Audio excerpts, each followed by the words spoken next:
I still cannot sleep when it rains.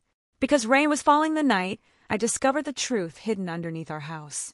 People think betrayal always looks romantic. Lipstick on a collar, a secret message, a strange perfume. No, real betrayal is darker than that. Sometimes it smells like wet concrete, rusted chains, and fear.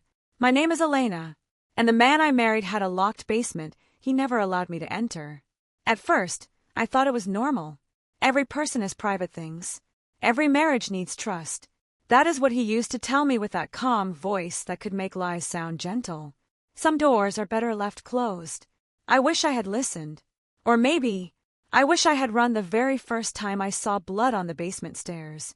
But love blinds people, especially lonely people, especially women who are desperate to believe they are finally safe. When I met Marcus, my life was falling apart. I was exhausted, broke, emotionally empty, the kind of empty that makes silence feel heavier than noise.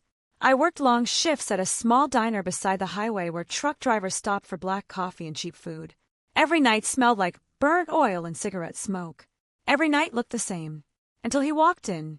Tall, quiet, dark coat dripping with rainwater.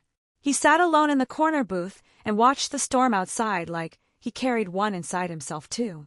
I remember the exact feeling when he looked at me for the first time. Not butterflies, relief, like my tired soul had finally found somewhere to rest. He came back the next night, then the next. Soon he started waiting for my shift to end so he could walk me home. Nobody had ever done that before. Nobody had ever looked at me like I mattered. And that is the dangerous thing about attention. A starving heart will eat poison if it tastes like love. Marcus learned everything about me. My favorite songs, my childhood fears, the scar near my shoulder, the fact I still slept with the television on because silence made me anxious. He listened carefully, too carefully. Now I realize predators study people before they destroy them. But back then, I called it romance. 3 months later, he asked me to move in with him. Everyone said it happened too fast. My sister begged me to slow down. But when you spend your whole life feeling unwanted, love feels like an emergency. You grab it before it disappears. His house sat far outside the city, near thick woods where fog rolled across the roads every morning. The house was old, massive, beautiful in a cold, lonely way. Dark windows, wooden floors that creaked at night, long hallways filled with shadows even during daytime. And beneath the house, the basement. The first day I moved in, I noticed the heavy metal door near the kitchen hallway. It had 3 locks. 3. I laughed nervously and asked him what he was hiding down there. He smiled, but his eyes did not smile. Old things, he said softly. Nothing important. Then he kissed my forehead and changed the subject. That should have been my first warning. But people ignore warning signs when they are in love. Weeks passed. Life with Marcus felt strangely perfect. Too perfect. He cooked dinner every night, bought me books, held me while I slept. Sometimes I would wake up at 3 a.m. and find him staring at me in the darkness. Not smiling, just watching. "Why are you awake?" I whispered once. He gently brushed hair from my face. "I just like making sure you're still here." At the time, it sounded romantic. Now it sounds terrifying. Then strange things started happening. Little things. Tiny cracks in the perfect picture. I began hearing noises under the floorboards at night. Soft thuds. Dragging sounds. Sometimes, what sounded like crying. The first time I mentioned it, Marcus froze for half a second. Only half a second. Then he smiled calmly. "Old pipes," he said. "But old pipes do not sound human." One night I woke thirsty and walked downstairs for water. The house was completely dark. The rain outside hit the windows hard enough to sound like fingers tapping glass. That was when I noticed the basement door slightly open. Just slightly. A thin black gap. I stopped breathing. Marcus never left it open. Ever. I walked closer slowly. And then, I heard it. A voice. Weak. Broken. "Help me." My blood turned cold. Every hair on my arm stood up. I thought maybe I was dreaming. Maybe the storm was making strange sounds. Then I heard it again. "Please." A woman. Crying. Underneath the house. I stumbled backward, so fast I almost fell. My entire body shook violently. I wanted to run upstairs. I wanted to wake Marcus. I wanted him to explain everything. But something deep inside me already knew one horrifying truth.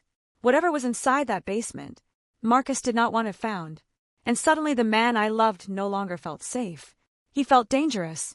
I should have run that night. I should have grabbed my keys and disappeared forever. But fear makes people stupid, and curiosity can destroy lives. The next morning Marcus acted completely normal. He made pancakes, poured coffee, kissed my cheek. Meanwhile, I sat across from him wondering if there was a kidnapped woman hidden beneath our feet. I kept staring at his hands.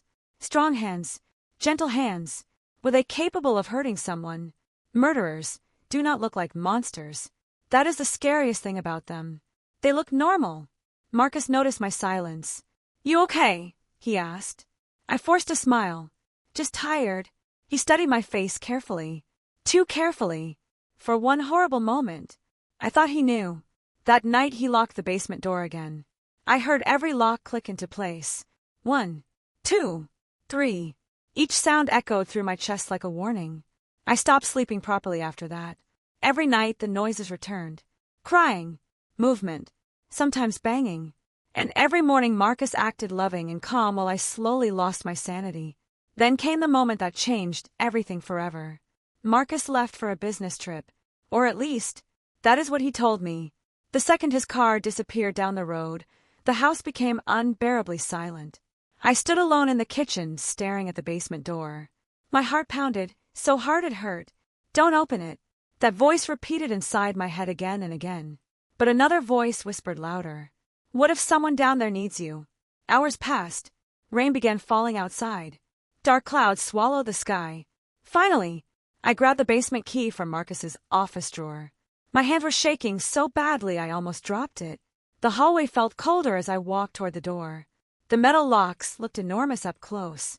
Heavy. Threatening. I unlocked the first one. Click. Second. Click. Third. Click. Silence. Complete silence. Then, something moved underneath the stairs. I nearly screamed.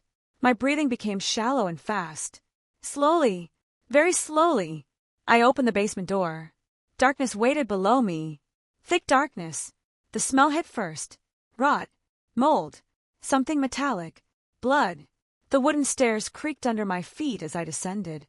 One step, then another. My phone flashlight trembled violently in my hand. The basement seemed endless. Concrete walls. Rusty shelves. Old tools hanging like torture instruments. And then the light landed on something that made my soul leave my body. A chair, bolted to the floor. Leather straps attached to the arms. Stained dark brown. I stopped breathing. No. No, no, no. This cannot be real. Then my flashlight moved farther. And I saw her. A woman chained to a pipe in the corner. Thin. Terrified. Barely alive. Her eyes widened the second she saw me. And when she spoke, my entire world shattered. "Please," she whispered weakly. "He's coming back."